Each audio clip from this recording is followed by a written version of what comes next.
This is part 25 of my series of videos titled My Romance Novel Collection.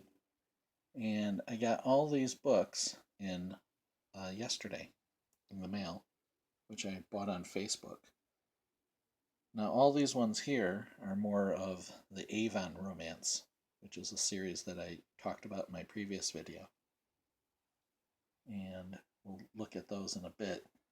But then we also have these ones here, which are not the Avon Romance series. And let's take a look at them. Now this one here is called Reap the Harvest by Victor Briggs. And I'd never heard of it before.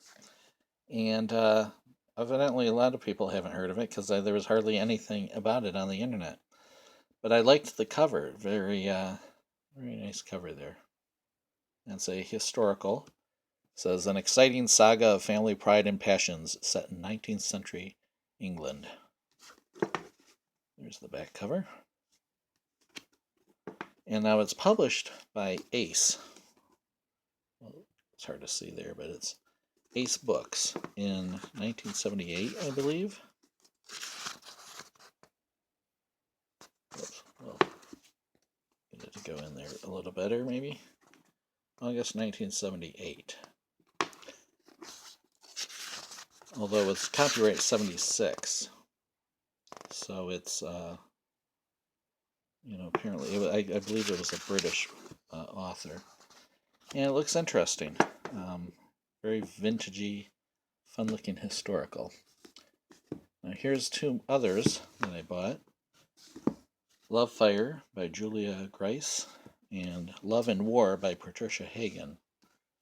And let's see, this one's published by Avon. I think they're probably both published by Avon. Let's see here.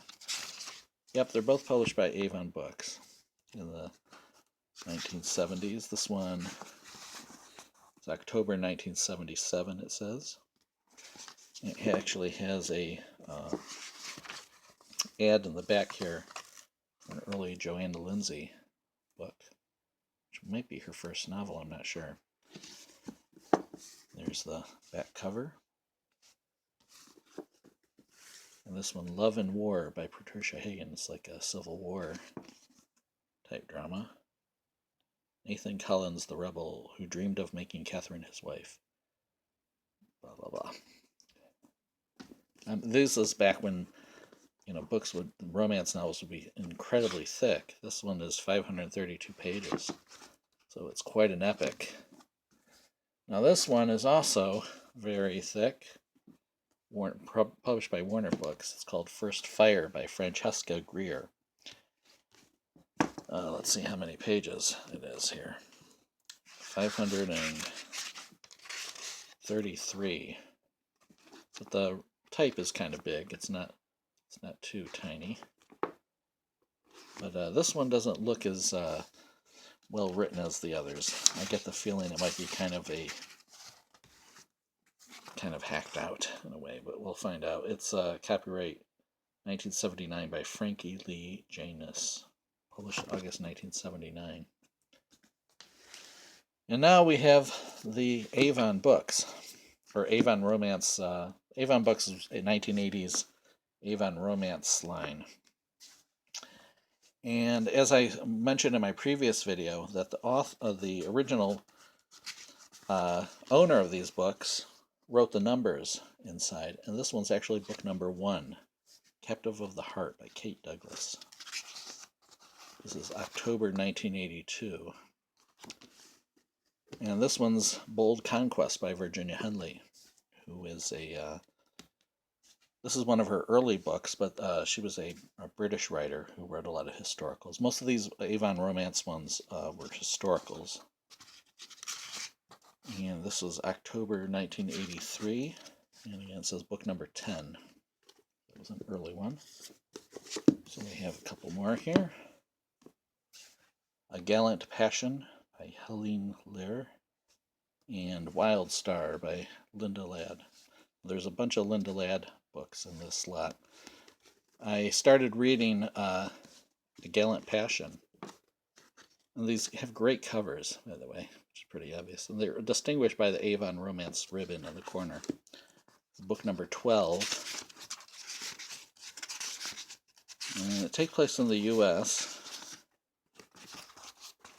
It's very old-fashioned.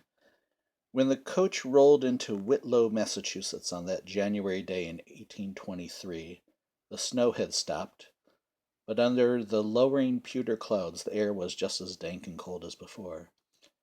Blah, blah, blah. The passengers, 9 in all, alit in various stages of weariness, their bodies stiff and cramped from the 7-hour ride. Within moments all but 2 of them had gone their various ways, and only a young girl and a small boy remained standing in the snow-covered street outside the Gold Eagle Inn. Relieved of his burden of passengers and baggage, the driver of the coach quickly secured the horses and made for the inn, anxious for the warmth and congeniality that awaited him. "Please, sir." The girl's voice halted him, and annoyed by this interruption, he looked down at the slight figure that had followed him. "Could you kindly tell me where the mill is?" she asked. She stood quietly now, eyeing him in an almost deferential manner. "It's about a mile outside of town," he responded, pointing. "Right on the river, but you'll have to walk. I ain't about to drive you there." The girl nodded, accepting this without question, her expression placid in the face of his gruffness and all too obvious impatience. "And a boarding-house? Could you recommend such a place?"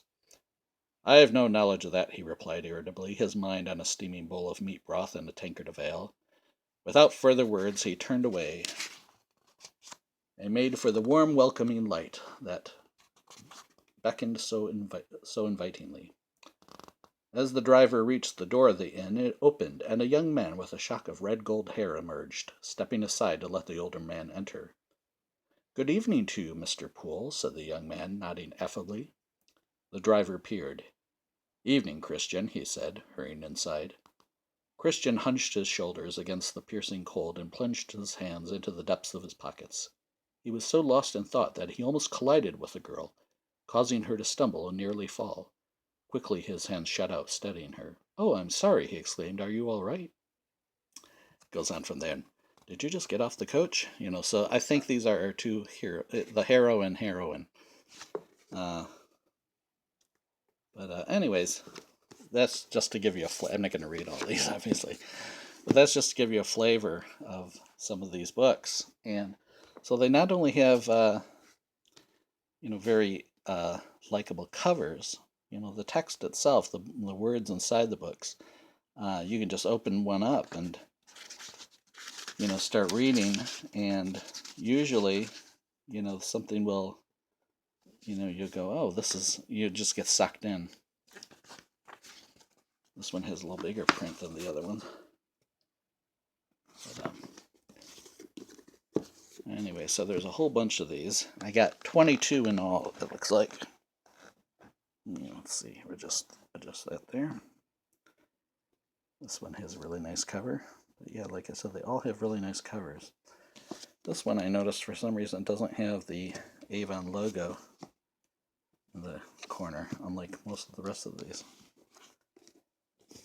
Rihanna by Linda Lang Bartell and On the Winds of Love. Look inside here. See, it's interesting. She has a dedication to Jennifer Blake, whose writing has been an inspiration, and to Julia Grice, who taught me to rise to the challenge. So those are 2 other prominent writers of historical novels.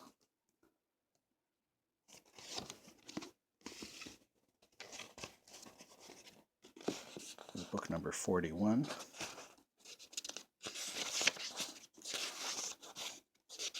From 1986.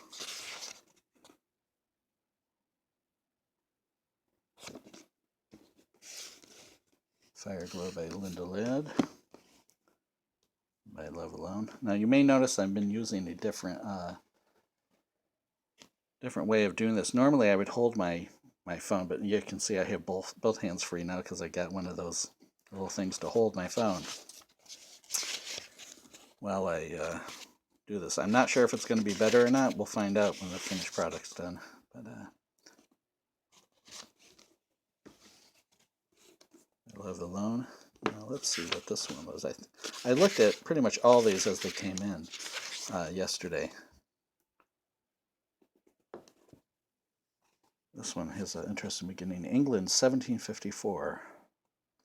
By the faint light of a pale hunter's moon, Lady Catherine Storm waited impatiently beside the Oxford road, pistols primed and face swathed in highwayman's black silk.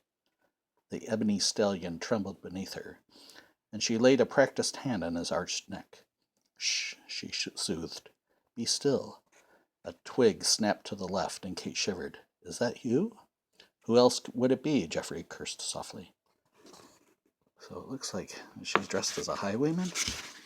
Interesting. Doesn't look like one of those type of books, but anyways, this has more of a medieval look to it. Two others here. I'll adjust this. Let's see here. There we go.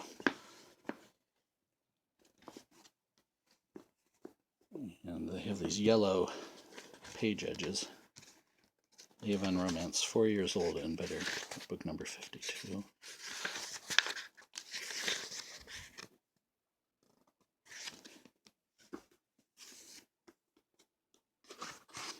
'54.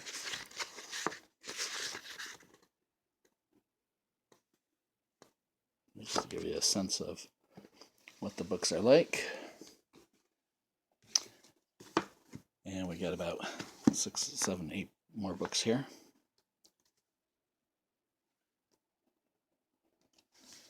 Let's see.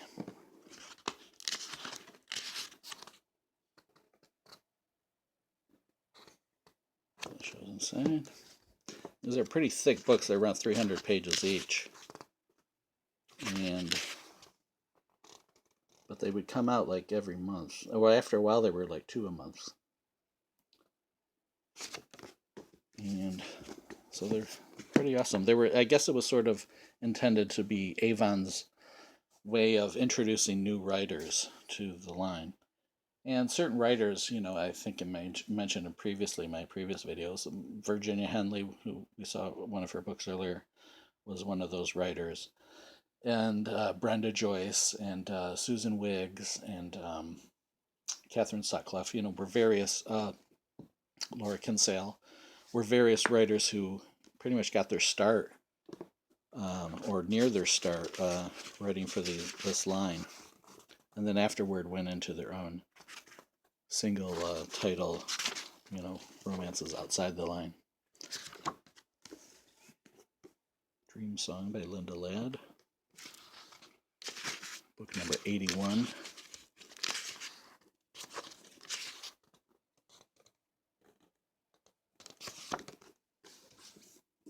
Desperate Deception by Maria Green. Book number 87. At this point, Ellen Edwards had joined Avon Books as a senior editor. She had previously been a editor at the Jove Berkeley's Second Chance at Love series. And she later would, be editor of a lot of the later not later, but sort of mid Joanna Lindsay books, during the whole Fabio period. This is October 1988.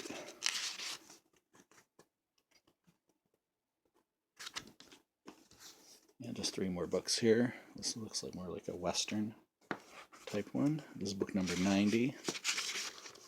So there's mention of Susan Wiggs, who I just mentioned. A lot of times they would, network writers would network. Romance writers would network with other romance writers, and so you would have a, them thanking each other in their books. The dark stranger had the coldest blue eyes she had ever seen. He was tall and lean and exuded an air of confidence bordering on arrogance. And finally, with these 2 books here, this is book number 99 and book number 100, Lady Midnight and Outlaw Heart. I love that title, Lady Midnight. There was another one here, it was called like Midnight's Lady or something. They would have very similar titles, which makes me feel like many of the titles probably originate with the editor, who, they had marketed certain titles, sold better than others. They would have to have the word bold in the title, or, something like that, heart in the title. And so they'd have various combinations of these titles. There we go. I didn't show many of the back covers, but so it's very similar to the front cover, except there's less of it. Outlaw Heart by Susanna Davis. There you see where it's written 100 up in the corner there. Now they only went up to like 104, I believe, is the last one. So this is very near the end. This is April 1989 here, so I think around June was the end of it. It says, the general belief, it's quoting from a news report from 1866, the general belief is that of the group involved in the daring robbery. These 6 were present: Jesse and Frank James, Cole and Jim Younger, Clell Miller and Jim White. No one, however, has been able to learn the name of the 7th man. So it's probably about that. Someone who was around during Jesse James' time. Outlaw. Well, that's it. So, as you can see there, whoops. This new device I'm using to capture these things, so there's hopefully less shake in my videos. I like how they have the colored spines there on some of these later ones, instead of just the white spine. Anyways, that's it. That's it for my video. Hope you liked it. I'll post some more later on when I get some more books.